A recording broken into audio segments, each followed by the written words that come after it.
Hello বন্ধুরা, আজকে হবে বিরিয়ানি। তাই বিরিয়ানি বাজার করে নিয়ে আসা হলো। প্রথমে চালটাকে ভালো করে ধুয়ে ভিজাতে রাখা হলো। মাংসটা ভালো করে ধুয়ে পরিষ্কার করে জল ঝরতে দেওয়া হলো। তখন গ্যাসটা জ্বালালাম, জ্বালিয়ে কড়ায় বিরিয়ানি মশলাটা ভালো করে ভেজে নিলাম। নেওয়ার পরে মাংসটা একটু হালকা ভেজে নিলাম, ভেজে লাল করে নিলাম। নেওয়ার পর দেখুন রাঁধুনি দেখুন পায়ের ওপর পা তুলে দিয়ে রান্না করছে।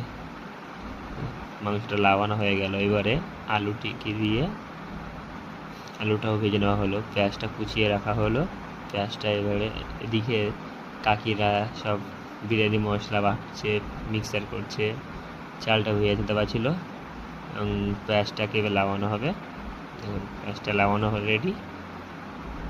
এবারে মাংস তরকারি করার জন্য যে সব কিছু দেওয়া হলো, মাংস দেওয়া হলো। দেওয়ার পরে দেখুন মাংসটি ভালো করে কষাই করে রান্না করে নেওয়া হলো। রান্না করার পরে মাংস রেডি। এখন বিরিয়ানির ভাত কী করতে হবে, তার জন্য লবণ, তেজপাতা, গোলাপ জল, কেওড়া জল সব কিছু দেওয়া, ঝায়া পরিমাণ দিতে সব দেওয়া হলো। হ্যালো বন্ধুরা, ভিডিওটি ভালো লাগলে লাইক এন্ড কমেন্ট সাবস্ক্রাইব করতে ভুলবেন না কিন্তু। হয়েছে কিনা ভাতটি চেক করছে। করার পরে ভাতটি হয়ে গেছে, ভাতটি লাগানো হবে এবারে কিছুক্ষণ পরে। দেখুন এদিকে আমি মাংসটা বসে মাংস, আলু আর ঝোলটি আলাদা করছিলাম। দেখুন মাংস, আলু, ঝোল সব আলাদা করা রেডি। এবারে ভাতটা লাগানো হবে এবং ভাতটা লাগানো হচ্ছে। ভাতটা লাগানো হয়ে গেল। এবারে বিরিয়ানি হাঁড়িতে সাজানোর জন্য দেখুন হাঁড়িতে সাজানো হচ্ছে। দেখুন প্রথমে ঝোল দেওয়া হলো, তার ভাত দেওয়া হলো,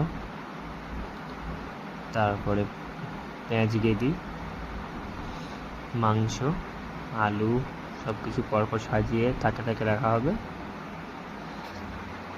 দেখুন সব কিছু দেওয়া হলো। দেওয়ার পরে হাঁড়িটি সম্পূর্ণ সাজানো রেডি।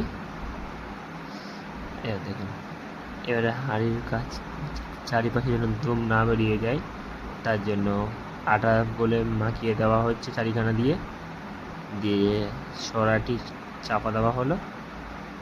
তারপর হাঁড়িটি ভাবে তুলে দেওয়ার জন্য পুরোপুরি রেডি। এবারে হাঁড়িটিকে ভাবে তুলে দেওয়া হলো। এদিকে পেঁয়াজ, শসা সব কাটা রেডি।